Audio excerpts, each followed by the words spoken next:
Aujourd'hui, je vais te montrer tout le matériel que j'utilise pour créer le contenu de cette chaîne. Plus précisément, j'ai 3 configurations différentes pour créer mes vidéos. Il y a mon setup principal qui est celui que tu es en train de voir en ce moment où je suis assis face à la caméra et dos à mon bureau. Ensuite, j'ai mon setup secondaire que j'appelle setup tutoriel où je me retrouve face à mon bureau que j'utilise surtout quand je souhaite te montrer quelque chose à l'écran. Et finalement, mon setup vlog que je vais utiliser quand je souhaite t'embarquer un peu plus dans mon quotidien. Si tu me suis depuis un moment, tu sais que j'aime les choses simples et rapides à utiliser. Je suis pas du tout passionné par le matériel et les accessoires. Je me contente vraiment de trouver le meilleur rapport qualité-prix qui va me permettre d'avoir une bonne qualité et surtout de gagner du temps. Car justement, du temps, j'en ai pas des masses. On rentre dans le vif du sujet avec la configuration principale que j'utilise dans 80% de mon contenu pour faire du face caméra. Tout le matériel que j'ai acheté a été pensé dans un seul objectif, créer une ambiance professionnelle pour ma chaîne YouTube au sein du seul et unique espace à ma disposition. Pour la caméra, j'utilise depuis un an le Sony ZV-E10 qui est venu remplacer le Canon EOS M50 que j'utilisais depuis mes débuts. Ce nouveau modèle étant plus récent, il me permet d'avoir une meilleure qualité d'image, un meilleur suivi du focus automatique où honnêtement je n'ai rien besoin de faire pour que ça marche. D'ailleurs juste en appuyant sur un bouton, on peut dire à la caméra que l'on souhaite mettre en focus un objet plutôt qu'un visage, ce qui est très pratique pour ma chaîne. Je peux me filmer en 4K, chose qui était également possible avec le Canon, mais au sacrifice d'une grosse découpe dans l'image, ce qui fait que je ne l'ai jamais vraiment utilisé finalement. Peu importe le modèle que tu vas choisir, je te recommande vraiment d'acheter un modèle qui te permet de changer d'objectif. De cette façon, tu vas pouvoir conserver le boîtier, mais changer d'objectif au fil du temps ou tout simplement avoir un objectif pour différentes situations. Autre point que je trouve vraiment hyper important dans le choix d'une caméra pour YouTube est le fait d'avoir un écran à déploiement latéral pour être sûr de bien être dans le cadre et de te donner un aperçu de ce que tu vas filmer sans avoir besoin d'acheter un écran supplémentaire. Tu vas avoir besoin d'un écran qui se déploie. Pour moi, c'est un prérequis obligatoire. Le fait qu'il puisse se déployer de côté et non par le haut est beaucoup plus pratique car il ne va pas t'empêcher de bien te voir si tu ajoutes un micro au-dessus, ce qui est généralement le cas de toutes les caméras. Elles présentent une encoche pour le micro au-dessus du boîtier. Un dernier critère important est le fait d'avoir une entrée micro sur ta caméra, dans laquelle tu vas pouvoir brancher ton micro. Tu l'auras compris. Je me permets de le préciser car ce n'est pas le cas de toutes les caméras disponibles sur le marché. Finalement, si j'ai choisi cette caméra, c'est car elle répondait à tous mes critères évidemment, mais surtout car quasi tout YouTube en a parlé pendant des mois. Et c'est quelque chose que je recherche aujourd'hui quand j'achète un matériel pour cette chaîne. Je souhaite m'assurer qu'il a été testé par plusieurs autres personnes et pour lequel plusieurs tutoriels ont été publiés sur YouTube. Je suis pas du tout un gars technique, je sais pas ce que c'est une ouverture ou le truc ISO, je ne sais quoi, et honnêtement, j'ai pas envie de le savoir. Ça ne m'intéresse vraiment pas, j'ai envie d'utiliser mon cerveau pour autre chose. Donc quand j'ai acheté cette caméra, la première chose que j'ai fait, c'est que j'ai suivi cette vidéo de Ting Media qui explique comment bien configurer sa caméra Sony et depuis, je n'ai absolument plus rien touché. Je ne suis d'ailleurs jamais retourné dans le menu de cette caméra par peur de m'y perdre. On passe à l'objectif que j'utilise pour mes vidéos face caméra qui est le Sigma 16 mm f.1 truc muche bidule, on va l'appeler Sissi. Donc pour avoir choisi Sissi, pareil, j'ai regardé plusieurs vidéos YouTube qui m'ont permis de comprendre ces deux points essentiels. Le 16 mm indique la focale de l'objectif. Plus ce chiffre est petit et plus l'angle est grand et justement je recherche un grand angle pour mes vidéos car je suis dans un espace assez confiné. Ensuite le f1.4 se réfère à l'ouverture maximale de l'objectif. Plus ce chiffre est petit et plus tu auras l'arrière-plan flou que tous les créateurs de contenu recherchent. Donc au final cet objectif me permet d'avoir un grand angle pour mes vidéos tout en me détachant du fond alors que je suis vraiment très près de la caméra. Pour te donner une base de comparaison, voici les vidéos que je tournais avec le Canon et un objectif de 22 mm f2.0. La qualité est bonne, mais tu peux constater que l'image est beaucoup plus condensée. On a l'impression que je suis beaucoup plus proche de la caméra, alors que ce n'est pas le cas. Avec Sissi, on voit davantage l'arrière-plan et on me voit aussi gesticuler mes bras, tel l'Italien que je suis.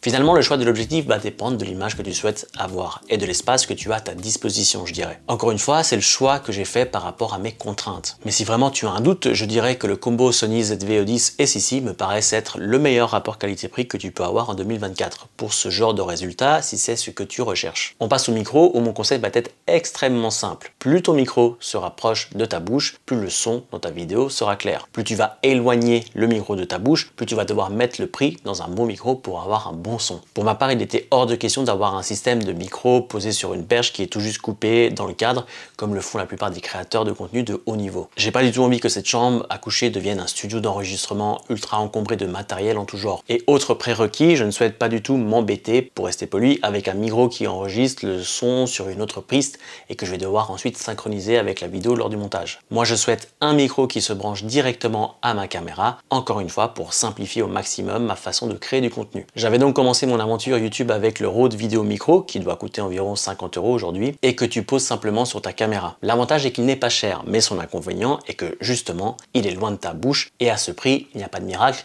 tu vas avoir un peu d'écho dans ta voix et potentiellement entendre les bruits avoisinants. Je vais systématiquement retoucher mon audio. Heureusement, ça se fait assez facilement de nos jours à condition d'avoir un logiciel de montage vidéo professionnel. Sur Final Cut Pro, qui est le logiciel que j'utilise, je fais ça en un clic et le résultat est acceptable, mais bien souvent, je masquais les bruits de fond par une musique de fond. La plupart des youtubeurs vont recommander le Rode Video Mic Pro Plus qui s'approche gentiment des 300 € et qui est une valeur assez sûre dans le milieu. Mais personnellement, j'ai fait le choix d'acheter le Rode Wireless Go dont la deuxième version est sortie récemment. Il faut compter 250 € pour ce micro sans fil, mais voilà, le gros avantage est que le micro est proche de ma bouche et je n'ai plus aucun souci d'écho. Et surtout, j'ai souvent les enfants qui jouent à côté et je vais pas leur interdire de vivre pendant que je tourne mes vidéos. On entend potentiellement également les bruits des avions qui passent, donc le fait d'avoir mon micro aussi près me permet de bien isoler ma voix. Pour te donner un exemple de la différence qu'il peut y avoir avec un micro à 50 balles et un seul micro à 250 balles, je vais te laisser écouter ces deux clips de vidéo. Quand on se lance sur YouTube, on a tous le même souci. On veut tous des vidéos de qualité, mais on n'a pas envie de dépenser un sou. Néanmoins, quand on veut avoir des vidéos de qualité, il faut un... Se lancer sur YouTube est une tâche assez intimidante, je te l'accorde. Pour tout te dire, avant de débarrer cette aventure, j'avais une voix dans ma tête qui me disait que je n'aurais jamais le temps de créer des vidéos. Rappelle-toi juste qu'avec le vidéo micro, je retouchais systématiquement le son, ce qui n'est pas du tout le cas avec ce micro sans fil que je reprends l'audio tel quel lors du montage. Ok, on a parlé de l'image, on a parlé du son, donc on doit parler de la lumière. Si ça fait des années que tu regardes mon contenu, sache que je suis resté fidèle à ce modèle de chez Neewer. Je le trouve génialissime et vraiment hyper adapté à mes besoins. Pour te donner du contexte, je suis toujours en contact avec la marque et en gros le deal est on t'envoie du matos pour YouTube afin que tu puisses le tester et le mettre en avant dans tes vidéos. Ça fait du matériel gratuit de bonne qualité pour moi et de la visibilité supplémentaire pour eux. Je leur avais donc demandé une bonne lumière dont l'intensité est réglable, dont la température est réglable, qui fournit une lumière bien diffuse et qui soit hyper compacte. Car une fois de plus, je me filme dans le coin d'une pièce. Donc le dernier truc que je voulais était ce genre de lumière professionnelle assez massive qui a en plus besoin d'un diffuseur de lumière qui est lui-même assez imposant. Neewer a bien compris ce que je recherchais et m'a proposé ce modèle dont je suis absolument ravi et que je recommande à tous ceux qui cherchent un super rapport qualité-prix sur un matériel ultra compact. Concernant l'utilisation que j'en fais pour m'éviter des changements de couleur ou des variations d'intensité de lumière, je me filme systématiquement avec les stores de la chambre fermée. Je n'allume pas la lumière de la chambre d'ailleurs, qui est beaucoup trop chaude et beaucoup trop jaune-orange à mon goût. Du coup, j'allume uniquement la lumière dont je viens de te parler et en arrière-plan, j'allume deux barres lumineuses de chez Philips que j'ai collées à mon écran. Ça me permet de créer une petite ambiance sympa sans en faire trop non plus. Ici, on est dans des choix complètement personnels. Si ça se trouve, tu trouves ça dégueulasse, mais à ce stade, c'est le meilleur compromis que j'ai trouvé avec la disposition actuelle de la pièce et du bureau. On a vu les pièces importantes d'un setup YouTube, mais il faut aussi que je te montre un peu les accessoires que j'utilise, qui sont finalement tout aussi importants pour être capable de créer de bonnes vidéos de qualité. Je pense notamment au trépied, qui est un accessoire assez important, mais dont on parle très peu. Alors des trépieds de bonne qualité, il y en a des milliers sur Amazon, et mon conseil ici serait de t'éviter de vouloir dépenser trop peu. J'ai commencé avec le trépied hyper bon marché de chez Amazon, justement, mais honnêtement, il s'est cassé au bout d'un an, alors que je n'ai rien fait de spécial avec. Donc si tu as le budget, je te recommande d'investir dans un trépied en aluminium qui sera beaucoup plus résistant et maniable qu'un trépied en plastique. Au fil des années, cet investissement va te coûter finalement moins cher et l'avantage de ces trépieds en aluminium, c'est qu'ils ont des fonctionnalités supplémentaires du fait qu'ils sont plus robustes et plus lourds. Je pense notamment à la possibilité de pouvoir positionner ta caméra en mode portrait, pratique si tu veux faire du format court ou encore des vues du dessus. Donc pour t'aider à t'y retrouver et faire au plus simple, tu pourras télécharger un PDF où j'ai mis toutes les références de tout ce que l'on est en train de voir avec mes propres commentaires de manière à ce que tu puisses t'y retrouver à tout moment sans être obligé de voir à nouveau cette vidéo. Un autre élément où j'ai voulu économiser au début et je l'ai payé au prix fort, c'est-à-dire que j'ai enregistré toute une vidéo pour au final me retrouver avec un fichier fichier corrompu, j'ai nommé la carte mémoire. Premièrement, plus ta caméra va enregistrer des contenus de bonne qualité, plus elle va être gourmande en mémoire. Donc j'avais acheté une carte mémoire de 32 Go, mais comme tu peux le constater, une vidéo me prend 10 gigaoctets. Donc j'étais toujours en train de vider ma carte mémoire assez régulièrement, ce qui n'est pas vraiment pratique. Ensuite, toutes les cartes mémoire ne sont pas forcément compatibles avec toutes les caméras. Notamment si tu souhaites te filmer en 4K, ce qui est de plus en plus courant sur YouTube, il va falloir acheter des cartes mémoire qui sont capables de stocker ce genre de gros fichiers. Pour t'aider à t'y retrouver et t'éviter la même gaffe que j'ai eu fait, tu dois être attentif au sigle suivant, le petit V30. Du moment que ce sigle est présent, tu as une bonne carte mémoire capable de stocker des vidéos en 4K. Personnellement, j'ai acheté une carte mémoire de 256 Go de chez SanDisk, qui est recommandée d'ailleurs par la caméra Sony que j'utilise. J'ai pas eu de soucis avec depuis plus d'1 an maintenant, donc pareil, tu vas la retrouver dans la liste car je la recommande chaudement. Et pour finir ce setup face caméra, je me dois de te parler de mon prompteur. Alors, l'utilisation d'un prompteur fait souvent débat dans les commentaires, ce que je peux comprendre. Mais je dois avouer que cet accessoire est devenu un game changer qui me fait gagner un temps fou. Et justement, moi qui ai un emploi à temps plein, c'est ce genre d'accessoire qui me permet d'être régulier sur ma chaîne YouTube. Je m'explique. Je suis pas du tout, mais alors pas du tout doué pour improviser un texte qui va être structuré face à la caméra. J'ai tendance à chercher mes mots, à réfléchir à la section suivante alors que j'ai toujours pas fini d'expliquer le point actuel. Bref, improviser une vidéo YouTube n'est juste pas fait pour moi et cela se traduit par des tournages de plus de 45 minutes pour une vidéo finale de 10 minutes. Donc je perds un temps fou au tournage et je perds un temps fou lors du dérush, car je dois sélectionner uniquement les bonnes phrases. Alors que depuis que j'utilise un prompteur, je vais avoir entre 2 et 3 minutes de différence entre ce que j'ai filmé et la vidéo finale.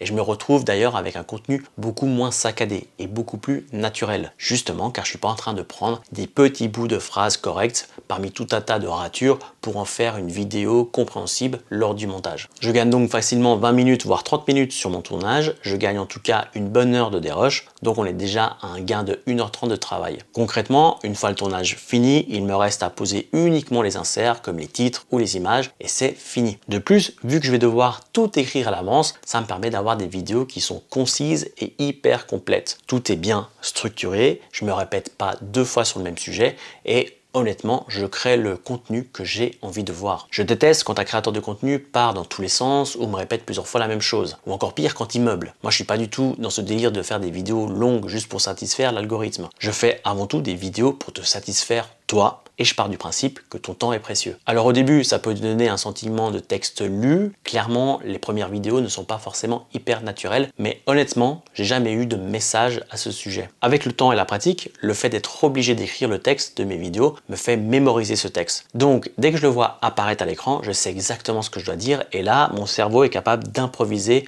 voire interpréter ce texte avec une certaine improvisation de ma part. Donc, je reste structuré, concis et surtout moi-même. Si tu souhaites acheter un bon prompteur pour tes vidéos, je te recommande le Desview T3 qui est celui que j'utilise en ce moment. Il est compatible pour des objectifs grand angle comme ceci ou des objectifs standards. Plus précisément, il est fourni avec différentes bagues de tailles différentes pour venir s'adapter à la taille de ton objectif. Il a également une télécommande qui me permet de démarrer et stopper le défilement, voire l'accélérer ou le ralentir, ce qui est hyper pratique. J'utilise avec mon smartphone, mais il est également compatible avec une tablette qui va jusqu'à 11 pouces. À toi de voir maintenant si tu désires en prendre un ou non. Tout va dépendre de ta manière d'être devant la caméra.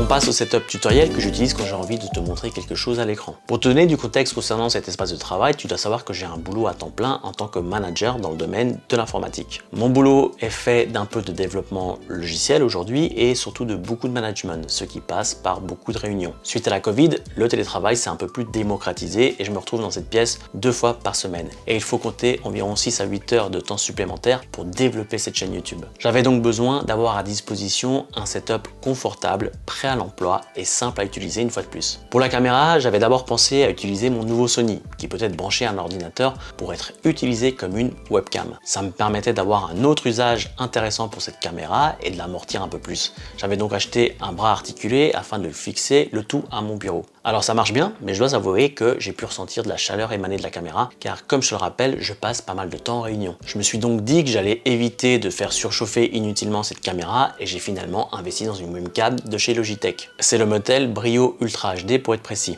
Ça me permet de pouvoir me filmer en 4K et d'avoir un son assez correct, et c'est tout ce dont j'ai besoin pour faire mes réunions. Pour en revenir aux vidéos YouTube, par contre, j'utilise la caméra 4K de la webcam. En revanche, pour le son, j'avais déjà à disposition ce micro Blue de chez Yeti qui est nettement meilleur en termes de résultats. Je trouve que la voix est plus chaude et beaucoup plus claire que le son que je peux avoir avec ma webcam, et cette combinaison est ce que j'utilise au final pour les vidéos tuto que tu as déjà vues. Si ça t'intéresse, pour enregistrer mon écran et avoir ce genre de résultats, j'utilise le logiciel Tela. Il me permet d'utiliser différentes compositions, par exemple en mettant ma tête en plein écran ou alors en positionnant la caméra uniquement dans un angle. Personnellement, je trouve que ça donne un résultat beaucoup plus professionnel que les applications gratuites de base que l'on retrouve sur nos ordinateurs. Encore une fois, tu trouveras le lien dans le PDF téléchargeable. Petite mention spéciale à Benq ou BenQ, je sais pas comment on prononce, qui m'ont envoyé le nouveau modèle de leur barre lumineuse pour écran, le Screen Bar Pro. Cela fait maintenant 3 ans de suite qu'ils font ce geste, et pour être totalement transparent avec toi, je ne suis pas du tout payé pour te dire que cet accessoire est vraiment intéressant pour une personne comme moi qui passe pas mal de temps devant l'écran. Le but de ce modèle est d'apporter un confort oculaire et d'éviter des maux de tête. Pour t'aider à comprendre à quoi ça sert, il faut comprendre que ton écran émet de la lumière. Ta pièce émet une autre lumière. Et c'est la différence de contraste de ces deux lumières qui vont faire travailler davantage nos yeux. Et c'est là où la Screen Bar Pro entre en jeu. Elle va analyser la lumière ambiante et émettre une lumière adaptée qui va venir adoucir cet écart. Sans te mentir, je sens une réelle différence, notamment au niveau des maux de tête qui sont beaucoup moins fréquents, et effectivement au niveau oculaire, je ressens beaucoup moins de fatigue. Ce modèle Pro propose 16 niveaux de luminosité, 8 réglages de température, mais moi honnêtement j'utilise le mode automatique qui fait très bien son travail en s'adaptant aux variations de la lumière durant toute la journée. La petite mise à jour qui fait plaisir est que la Screen Bar Pro s'allume et s'éteint automatiquement grâce à un capteur de mouvement. On passe au troisième et dernier setup que j'ai envie de te présenter, celui du vlog. J'ai très envie de sortir de ma zone de confort, j'ai très envie de tester un nouveau format, quelque chose qui sera beaucoup plus immersif pour toi, beaucoup plus enrichissant pour moi, parce que ça me permet un peu de développer justement cet aspect que j'ai pas, l'aspect spontané face à la caméra qui me pose souci. J'essaie de faire au mieux d'ailleurs, ça va être la 3e fois que je fais cette prise d'ailleurs, notamment avec mon nouveau format coulisses dans lequel je te montre tout ce qui se passe derrière la caméra, comment je fixe mes objectifs, comment je développe cette chaîne, comment je monétise cette chaîne, vraiment tout l'aspect stratégique qu'il y a autour des vidéos que finalement toi tu vois une fois publiées, vraiment toute la réflexion qu'il y a derrière. J'ai donc acheté ce DJI Osmo Pocket 3 que je trouve génialissime, en tout cas pour ce format que j'ai envie de mettre en place. C'est le dernier modèle de chez DJI, donc je me suis dit qu'en achetant le dernier modèle, justement j'allais être tranquille d'un point de vue technologique pendant un moment, et je dois avouer, j'en suis très ravi. Il filme en 4K, qui est un format qu'on voit de plus en plus souvent sur YouTube. Il est ultra compact. Je suis parti récemment à Porto pour l'anniversaire de ma femme. Je lui ai fait une petite surprise avec des amis et j'avais le DJI avec moi. Je l'ai mis dans ma bandoulière pendant tout le séjour. Quand j'avais besoin de filmer, immortaliser quelque chose, j'avais plus qu'à le sortir et en un coup de pouce, on déverrouille la caméra, ça commence à enregistrer. Il est vraiment excellent. Jusqu'à maintenant, je ne me suis pas lancé dans le format vlog car je ne me voyais tout simplement pas avoir systématiquement avec moi la grosse caméra que j'utilise pour faire mes vidéos YouTube. Je trouve ça assez encombrant, je trouve que c'est lourd, alors que là, DJI Pocket, l'avantage c'est que c'est léger, tu le sors et puis tu te filmes en 2 secondes et tu le remets dans ta poche et c'est fini. Un peu comme un smartphone, mais avec des capacités beaucoup plus avancées qui sont beaucoup plus orientées pour justement créer du contenu. Ce qui m'a beaucoup plu de cette caméra, c'est que c'est un stabilisateur intégré, c'est-à-dire que peu importe comment je bouge, le gimbal va essayer de stabiliser l'image de manière à avoir quelque chose qui ne va pas te donner envie de vomir quand tu vas regarder ma vidéo. Un autre argument qui m'a décidé à acheter le DJI, c'est le fait qu'il a un suivi. Donc là, tu vois, peu importe comment je bouge, il va systématiquement orienter la caméra pour être fixé à mon visage et avoir mon champ, avoir mon visage dans le champ de la caméra. Et ça, c'est hyper pratique parce que peu importe comment je bouge cette caméra, tu vois, si je la pose là, je commence à me déplacer, la caméra, elle continue de me suivre. Tu vois, elle me suit et ça c'est vraiment cool parce que je suis plus en train de me positionner par rapport à une caméra, c'est la caméra qui se positionne par rapport à moi. Je m'adapte pas à la caméra, c'est la caméra qui s'adapte à moi et ça je trouve encore une fois que c'est hyper pratique et comme tu l'auras compris, c'est vraiment ce côté pratique que je recherche dans tout ce que j'achète à présent. Autre fonctionnalité hyper sympa, le fait de pouvoir se filmer en mode portrait, ce qui veut dire que j'ai déjà la caméra qui va bien pour si jamais j'envisage de faire du format court, des shorts, du reel sur TikTok, peu importe. Ça fait également partie de ma stratégie de contenu pour 2024. Je t'en reparlerai plus en détail dans le format coulisses, justement. Et quand on est en mode portrait, il y a exactement tout qui fonctionne comme avant. Ça continue de suivre mon visage, ça continue à bien me mettre dans le cadre et ça c'est juste génial. Attends, on va laisser sortir le chat.